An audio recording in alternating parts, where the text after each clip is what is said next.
Oke, kita mulai saja ya. Kedengaran sih saya punya suara Kedengaran, Pak. dan presentasinya.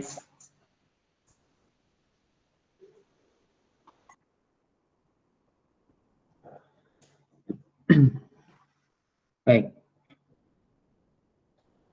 Assalamualaikum warahmatullahi wabarakatuh. Selamat pagi. Salam sejahtera untuk kita semua. Jadi semoga hari ini kita masih dalam keadaan sehat semua.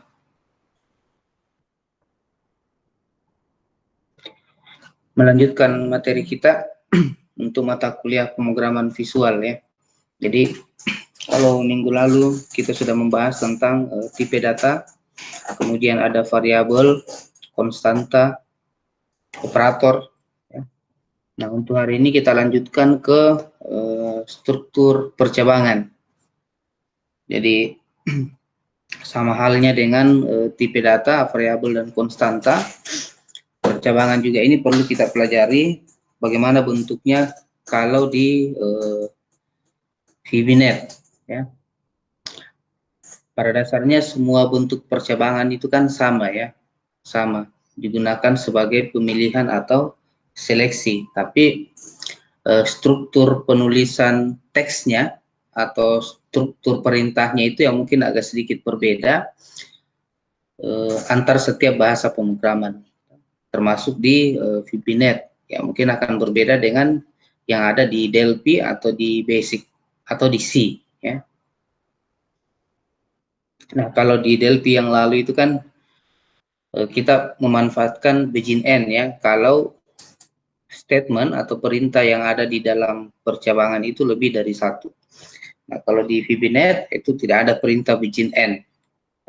Ada penutupnya nanti, tapi penutupnya tergantung apa yang kita pakai, apakah dia if, case, atau yang lain.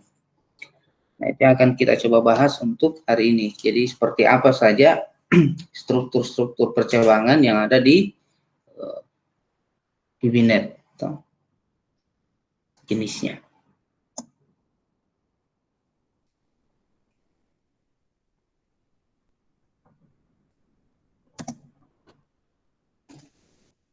Jadi sama seperti bahasa pemrograman yang lain juga, definisi dari atau fungsi atau kegunaan dari seleksi itu sama ya.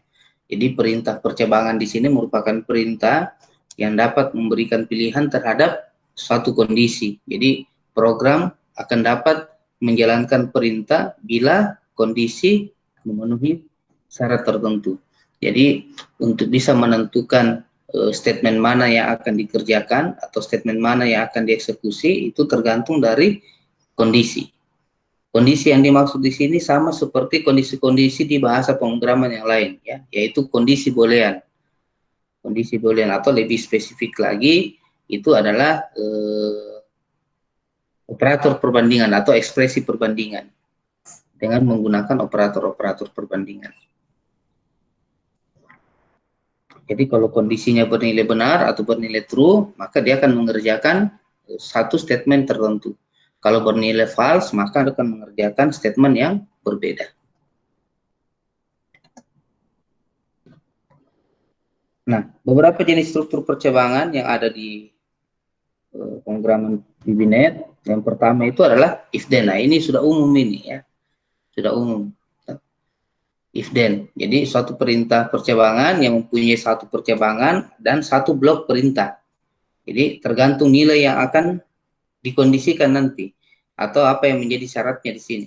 Jadi kalau kondisinya bernilai benar, maka dia dikerjakan. Kalau kondisinya bernilai salah, tidak dikerjakan. Kemudian bentuk percobaan if then ini ada dua bentuknya, ada yang single line, ada yang multi line. Ya. Kalau single line ini tidak perlu penutup, kalau multi line ini perlu penutup. Single line biasanya digunakan kalau statement yang ada di dalam if-nya itu hanya satu perintah saja atau satu statement saja. Maka kita bisa menggunakan single line. Nah, multi line ini biasanya kita gunakan kalau perintah atau statement yang akan dikerjakan di dalam if-nya nanti itu lebih dari satu. Karena lebih dari satu makanya butuh penutup. Sama seperti di Delphi yang lalu ya. Kalau if-nya itu perintahnya lebih dari satu, kita gunakan blok begin end. Kalau satu, tidak perlu pakai blok begin end. Nah, untuk single line bentuk penulisannya adalah diawali dengan kata if, kemudian apa kondisinya, lalu then diikuti dengan perintah yang akan dieksekusi. Tidak butuh penutup. Nah, jadi langsung satu baris saja kita tulis. Nah, contoh misalnya seperti ini, if nama sama dengan Roli, then alamat sama dengan Padang. Ingat, operator perbandingan dengan operator assignment itu sama. Sama-sama menggunakan sama dengan. Ini kan operator perbandingan ini. Kalau ini operator assignment, pemberian nilai. Jadi kalau ini membandingkan, apakah nama itu sama dengan Roli. Kalau ini memberikan nilai. Nilai Padang diberikan ke variabel alamat. Nah, jadi sama. Jadi tergantung di mana kita letakkan. Jadi kalau kondisi itu diletakkan di dalam suatu seleksi atau di dalam suatu perulangan, maka dia dianggap sebagai perbandingan. Perbandingan. Tapi kalau dia sama dengannya itu diberikan pada keadaan bukan dalam kondisi, diberikan ke suatu variabel, maka dia dianggap sebagai assignment, pemberian nilai. Ya, sama dengan fungsi penggabungan ya, ada dua, pakai tambah atau pakai tanda dan.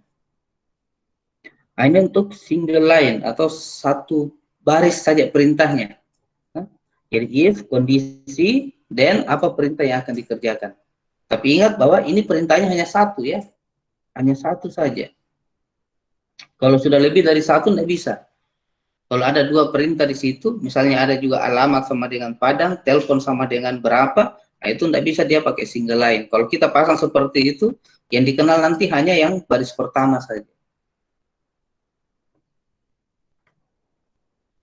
Oke, kemudian yang multi line. Nah, untuk multi line, karena lebih dari satu baris, kita butuh penutup. Penutupnya itu adalah and if. Penutupnya and if. Jadi selama dia tidak menjumpai and if, maka dia hanya akan dianggap sebagai single line. Jadi yang ada di dalam blok if itu hanya perintah pertama. Yang kedua dan seterusnya ke bawah itu dianggap bukan bagian dari if. Kalau kita tidak mendapati penutup. Tapi kalau ada penutupnya, dia akan mencari sampai di mana penutupnya, semua perintah yang ada di dalamnya itu akan termasuk ke dalam bagian dari if. Oke. Jadi if, kemudian apa kondisi booleannya, kemudian statementnya lebih dari satu, lalu ditutup dengan and if. Ditutup dengan and if. Nah, contoh di sini misalnya if nama sama dengan Roli sama seperti tadi, then lalu kita belikan satu contoh statement, satu saja, alamat sama dengan Padang Panjang misalnya, lalu ditutup oleh and if. Oke. Nah, itu kalau dia multi line. Ini kebetulan contohnya hanya satu perintahnya ya. Jadi satu perintah ini boleh dijadikan sebagai single line, boleh jadi multi line. Tapi kalau satu di perintahnya ya pakai single line saja, nggak usah multi line. Nggak usah dibuatkan penutup, karena tidak ada gunanya. Kalau lebih dari satu ya baru kita buatkan penutup supaya ditahu di mana batasnya itu if.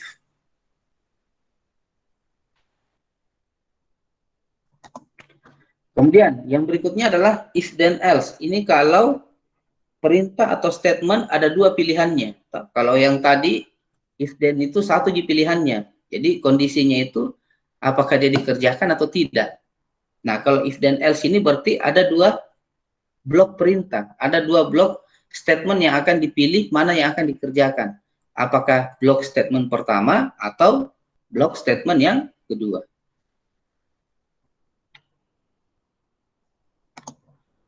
Nah, bentuk penulisannya adalah if, then, if kondisi boolean, kemudian then, lalu apa perintah yang akan dikerjakan kalau kondisinya bernilai true, kemudian else, apa perintah yang akan dikerjakan kalau kondisinya bernilai false, lalu ditutup oleh and if. Nah, jadi, kalau kondisi di sini bernilai true, bernilai benar, maka yang dikerjakan adalah blok yang diantara if dengan else.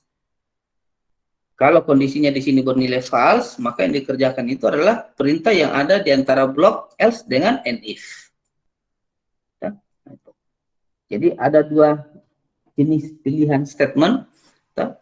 mana yang akan dikerjakan, mana yang akan dieksekusi, tergantung hasil dari kondisi boolean yang dibuat. Nah, contoh di sini misalnya, if nilai sama dengan 10, maka kita isi variabel keterangan dengan nilai benar. Else, kita isi nilai dari variabel keterangan dengan nilai salah. Jadi kalau nilainya ini bernilai 10, ini yang akan dikerjakan. Tapi kalau nilainya ternyata tidak bernilai 10, anggaplah nilainya berisi 12, maka ini akan dikerjakan.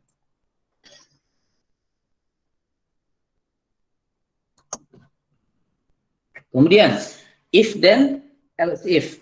Nah, ini digunakan kalau statement atau blok perintah yang akan dipilih, mana yang akan dikerjakan itu lebih dari 2. 3 ke atas. Nah, jadi kalau pilihannya 3 ke atas, yang kita gunakan adalah if then else if. Bentuk penulisannya if, kemudian apa kondisi boolean, lalu perintah yang akan dikerjakan kalau kondisinya bernilai salah, kemudian else if lagi, ada kondisi kedua, kemudian perintah yang akan dikerjakan kalau yang pertama salah dan yang kedua benar, kemudian else lagi, perintah terakhir, perintah yang akan dikerjakan kalau kondisi pertama dan kondisi kedua bernilai salah. Jadi kalau kondisinya pertama benar, maka langsung dikerjakan. Tidak akan mengecek lagi kondisi yang lain. Kondisi yang lain tidak perlu dicek lagi. Kalau kondisi pertama benar. Tapi kalau kondisi keduanya salah, baru dicek kondisi yang berikutnya. Kalau ada kondisi berikutnya, dicek apakah dia benar atau salah. Kalau dia benar, dia kerjakan. Maka kondisi yang lain tidak dikerjakan. Tapi kalau semua kondisinya salah, itu baru mengerjakan perintah yang terakhir, yaitu perintah else. Oke. Nah, ini biasanya kita gunakan kalau pilihannya itu lebih dari 2. Lebih dari 2, maka kondisi yang dibutuhkan pun juga lebih dari 1. Nah, contoh kalau kita mau memberikan huruf mutu ya, A, B, C, D, E, itu kan pilihannya ada 5 itu. Ada A, B, C, D, E. Nah, maka kita butuhkan if, then, else, if. Karena kondisinya lebih dari 1. Nah, ini contohnya ya, misalnya, if pass sama dengan Royal 123, maka tinggal tampilkan pesan, password Anda benar. Kalau tidak, kalau passnya sama dengan Rolly 123, maka password Anda salah, silahkan dicoba lagi. Else, masukkan password yang benar. Jadi ada 3 pilihan pesan. Mana yang diambil, mana yang dikerjakan, ya tergantung hasil dari 2 kondisi ini. Kalau kondisi pertama benar, berarti ini yang dikerjakan. Kondisi pertama salah, kondisi kedua benar, ini yang dikerjakan. Kalau dua-duanya salah, ini yang dikerjakan.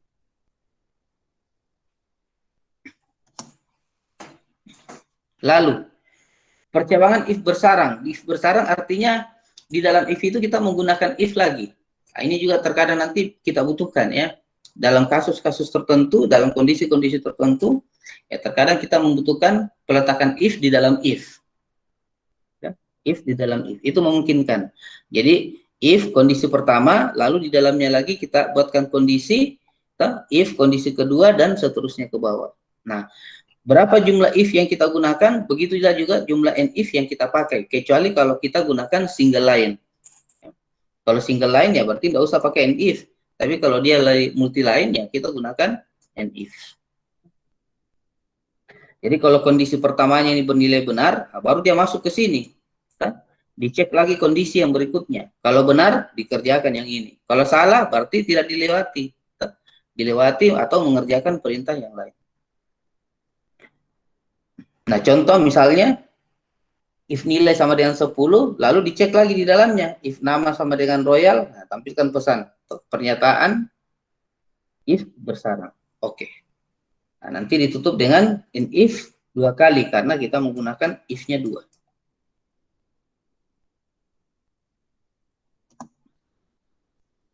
Kemudian yang berikutnya adalah select case. Nah, select case ini bentuk sederhana kalau if lebih dari 1. Bukan if di dalam if ya, tapi kondisi yang kita gunakan untuk if itu lebih dari 1. Bentuk sederhananya yang ini. If then else if.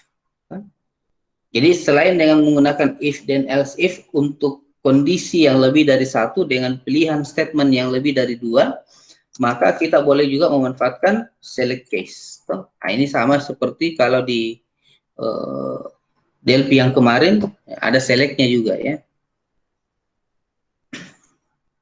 Nah, kalau di bahasa C, ini kita gunakan perintahnya switch atau PHP itu pakai switch.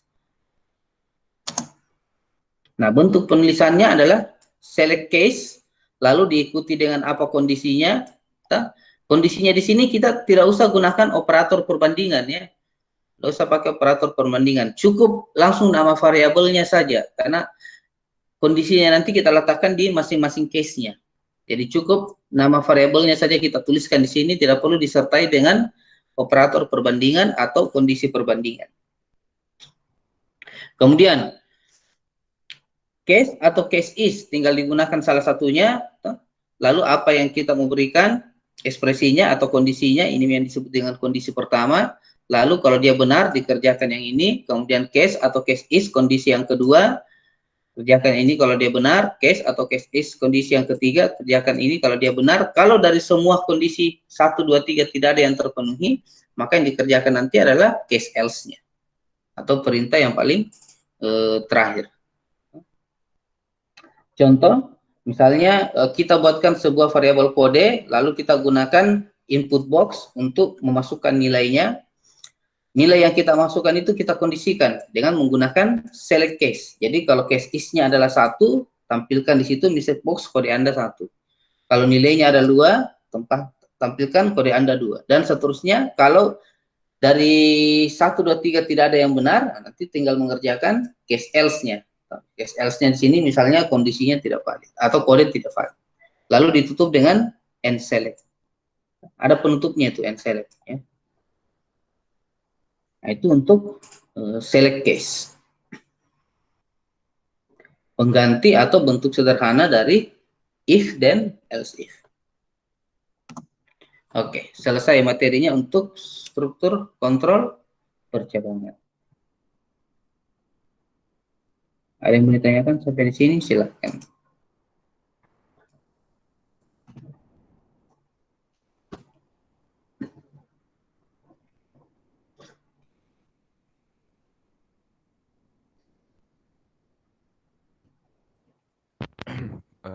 Selamat pagi, Pak. Pagi.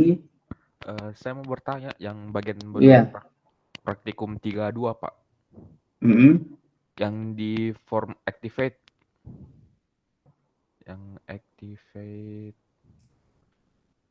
Bukan load, Pak. Activate yang di bawahnya lagi. 32? Iya, 32. Ini kenapa ini?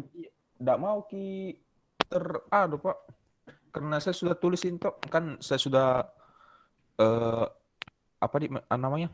Saya sudah isi codingnya toh, Pak. Tapi ini satu baris ini yang me.btn tambah underscore click itu yang error, Pak. Biasanya ini yang salah. Iya, iya. Ini salah. Ini salah kalau nama objek tambahnya itu bukan btn tambah. Yang ini. Oh. Tunggu dulu saya cek. Kalau nama objek btn tambahnya itu di sini kan diatur di jendela properti itu.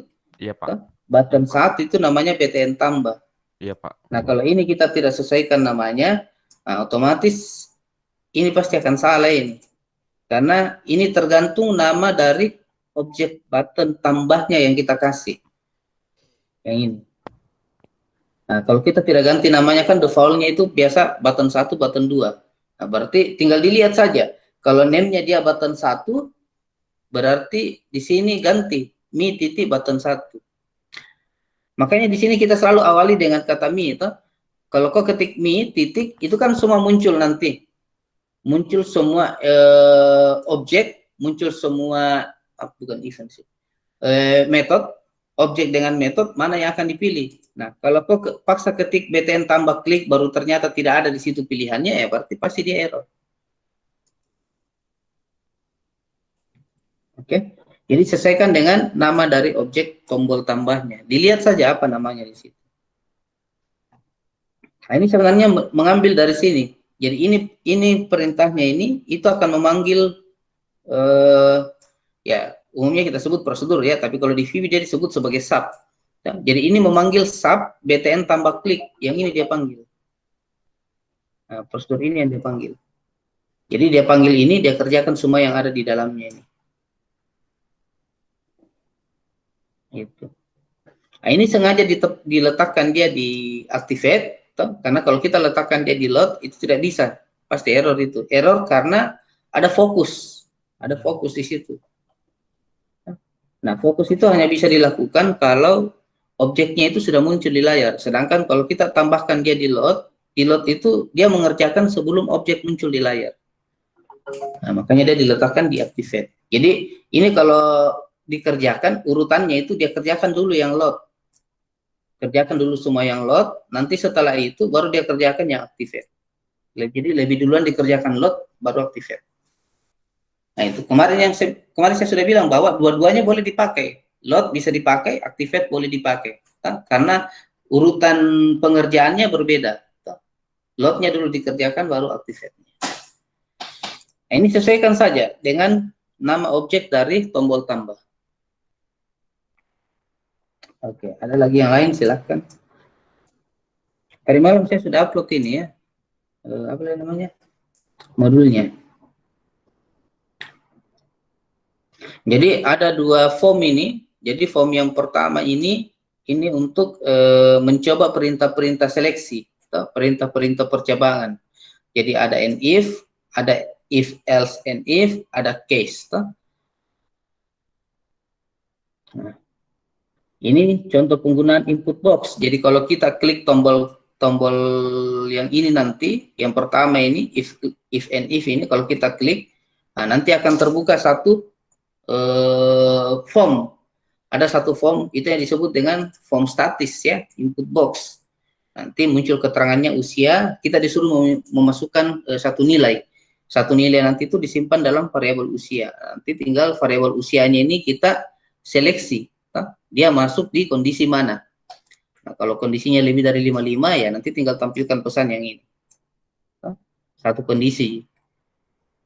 Nah, kalau kita klik yang if else-nya sama, berarti ada dua pilihan perintah.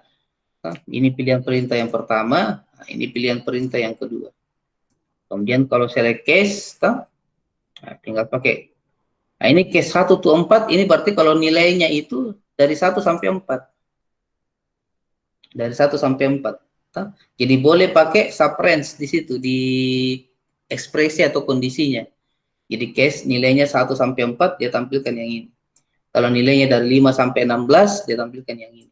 17 sampai 24, yang ini, dan seterusnya ke bawah. Kalau tidak ada yang terpenuhi, ya baru dia kerjakan yang case else. Oke, kemudian program yang kedua, nah ini sama juga ya, seleksi. Jadi ada seleksi, jadi tombol untuk penginputan penjualan obat. Jadi tinggal memasukkan nanti kode obat, nama obat, dipilih satuannya, berapa jumlahnya, dan seterusnya ke bawah. Nah, di situ pilihannya itu ada di ini, pilihannya. Jadi kalau kita pilih nanti buah, maka muncul nanti harganya 5.000. Nah, ini eventnya diletakkan di select index change. Artinya ketika kita melakukan perubahan terhadap nilai dari combo box. Jadi ketika kita merubah nilai dari combo box-nya, pilihan dari combo box-nya, maka ini akan dikerjakan ini. Nah, itu eventnya. Oke. Nah, kemudian nanti dimunculkan total harganya. Total harganya itu perintahnya kita letakkan di text change-nya, teks jumlah, berarti di sini. Berarti yang ini. Nah, jadi ketika kita merubah isi dari objek teksnya ini, objek editnya ini, maka perintahnya itu dikerjakan.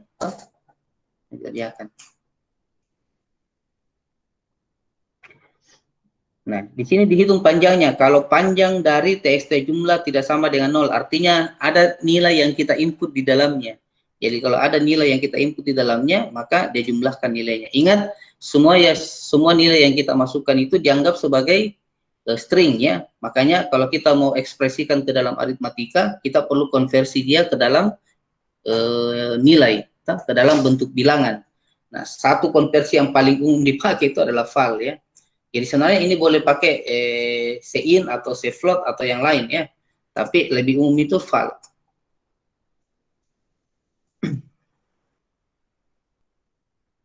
Oke, dan seterusnya ke bawah. Kemudian nanti tinggal buat satu tugas untuk digabung digabung di situ di proyeknya, dibuat satu form baru lagi.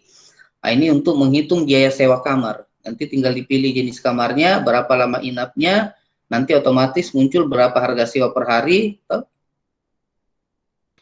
Kemudian otomatis juga muncul ini, berapa biaya sewa kamar, berapa yang dibayarkan, nanti nilai kembalinya berapa. Jadi fungsinya itu ya kita letakkan di sini perintahnya. Jadi pertama di index change-nya ini, lalu yang kedua di event change-nya ini, teks ini.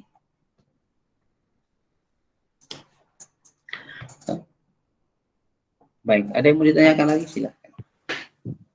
Selamat pagi Pak, ingin bertanya Pak. Iya. Ini jumlah bayarnya Pak di input Pak, yang untuk tugasnya Pak. Tidak. Iya di input ini, sorry, di input ini. Berapa yang dibayarkan toh? Nanti otomatis kembalinya ini. Oh iya Pak. Ini kan ini. Kembali didapat dari jumlah bayar dikali biaya sewa. Biaya sewa kan otomatis toh? Otomatis itu didapat dari lama menginap dikali dengan harga sewa per hari. Nah, nanti jumlah bayarnya kita input, otomatis didapat kembalinya. Kembalinya itu adalah jumlah bayar dikurangi dengan biaya sewa. Artinya ada 3 inputan ya Pak? Ada 3. Nah, pertama jenis, yang kedua lama, yang ketiga jumlah bayar. Ini ada pilihannya di atas. Oh, 2 jenis saya sebut nih. 3, sorry, 3 harusnya. Iya Pak, makasih Pak. Oke. Ya.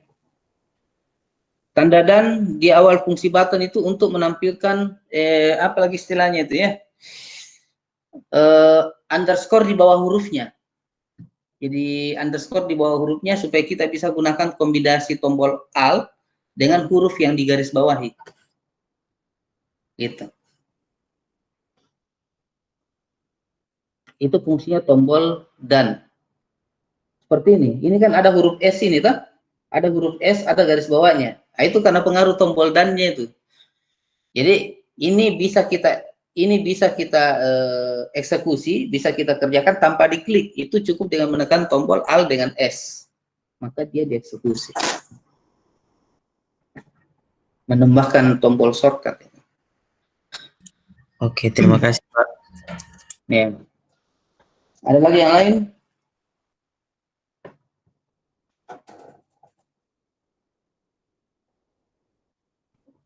Biasanya kalau kita buat tombol fungsi if itu,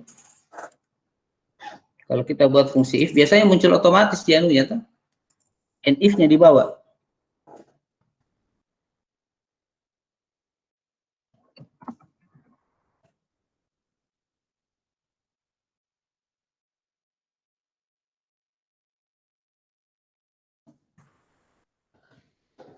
Ya, sudah dites tuh. Jadi biasanya kalau kita gunakan fungsi and if atau fungsi case, penutupnya itu muncul otomatis begitu kita enter. Seperti ini misalnya ya. Jadi kalau kita if, misalnya nilai sama dengan 10, lalu kita then, nah nanti and if-nya ini kan otomatis muncul di bawah ini. Nah jadi sengaja biasa kita gunakan tombol mi, titik, itu supaya kita bisa lihat objek-objek yang ada. Jadi kalau tidak ada nama objeknya di sini, misalnya BTN, tidak muncul di situ, jangan dipaksa. Berarti memang objeknya itu tidak ada. Atau bisa jadi kita salah dalam pemberian nama. Salah dalam pemberian nama. Ya. Seperti ini kan namanya button 1 ya. Button 1. Jadi kalau kita mi, titik, nah itu kan otomatis ada muncul button 1. Ini button 1 nama objek. Kalau ini eventnya ini. Ini event ini juga event. Kalau ini adalah method. Yang simbol ini method. Kalau ini event, ini nama objek, property.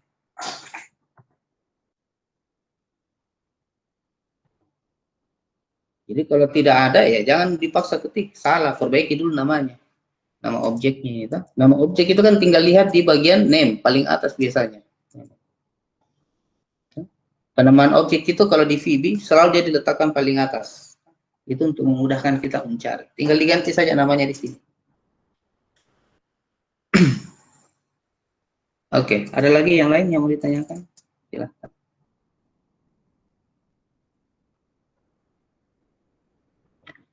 Nanti hasilnya... Pak, itu button simpan di praktikum 3. Oke, ini tidak berfungsi ini ya, tidak berfungsi. Tidak dipakai memang. Iya, tidak dipakai. Karena hasilnya ini belum kita simpan. Ya, tersimpan hanya di variabel.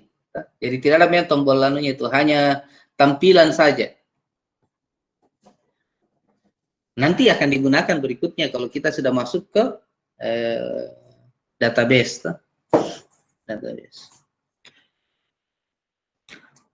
Nah, semua fungsi database nantinya kalau di VBNet itu menggunakan SQL language. Pakai SQL language semuanya.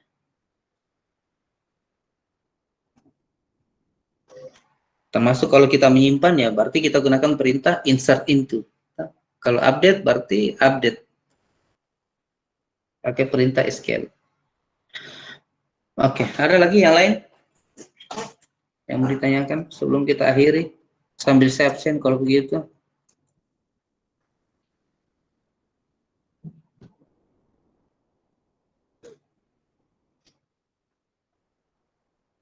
Saya absen yang belum ada ya. Kalau yang sudah self record tidak usah saya absen lagi ya. Yusuf tidak ada, kemudian Alvin Hadir, Pak. ada, Sumitro tidak ada, kemudian Faren tidak ada, kemudian Yusril ada, Reynold tidak ada, Brian ada, Jordi Jordi tidak ada, Dio Hadir. tidak ada, oh hadir, Hadir, Pak. oh hadir, oke. Denny ada, Kevin Joshua tidak ada, oh ada, oke. Kemudian Trisandi ada, oke, sudah.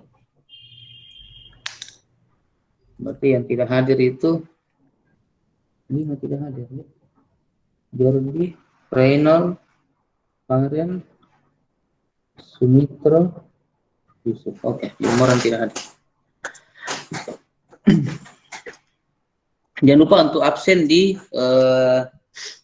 Classroom Google-nya, karena di situ yang utama, karena penilaiannya di situ. Kalau yang di Classroom Karisma, ya, nanti saya yang absenkan. Tapi kalau kalian sudah absen sendiri juga, ya terima kasih, itu jauh lebih bagus. Tapi yang wajibnya itu di Classroom Google ya, karena di situ penilaian untuk kehadiran. Kalau terlambat itu ya terpaksa kasih nilai 50. Kalau tidak ada ya berarti 0 nilainya sama sekali. Kalau tidak absen di situ. Nah ini baru masih ada 4 orang tidak absen ini. Ryan, Taufik, Sumitro, Wilson.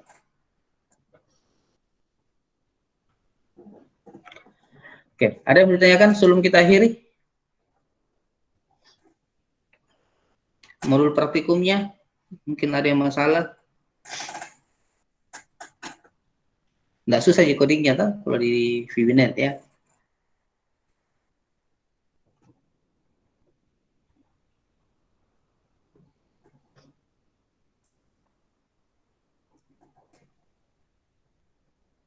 Yang praktek 2. Kenapa praktek 2-nya? Yang ini dia. Oh ya, tadi sudah ditanyakan temanmu, tidak ada codingnya ini untuk BTN simpan. Ya, hanya tampilan saja. Codingnya tidak ada. Karena kita belum menyimpan datanya ya. Tidak disimpan ke file teks, tidak disimpan ke database.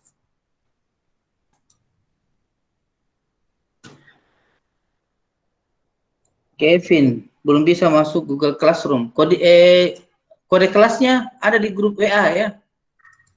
Kode kelasnya seingat saya ada di grup WA. Saya letakkan di bagian deskripsi grup supaya mudah untuk dicari bagi yang belum masuk di situ.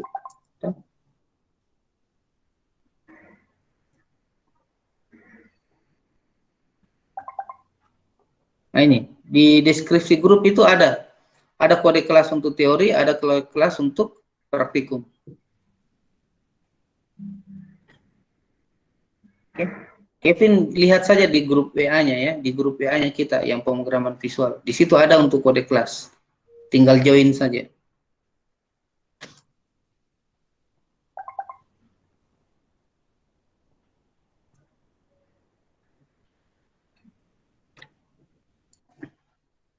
Ada lagi? Tidak ada?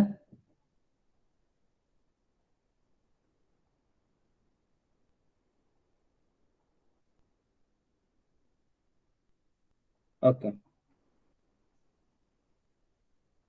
Kalau tidak ada, kita akhiri saja. Kita tutup pertemuan kita untuk hari ini. Silahkan dikerjakan modul praktikumnya bagi yang belum mengerjakan. Kalau yang sudah kerjakan, ya alhamdulillah, nanti tinggal diupload saja di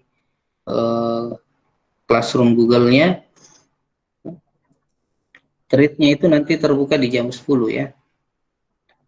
Thread untuk upload laporan praktikumnya, nah itu nanti di jam 10 baru terbuka. Hasilnya dikompres ya, dikompres. Jadi jangan upload satu-satu filenya, tapi di RAR atau di zip baru diupload.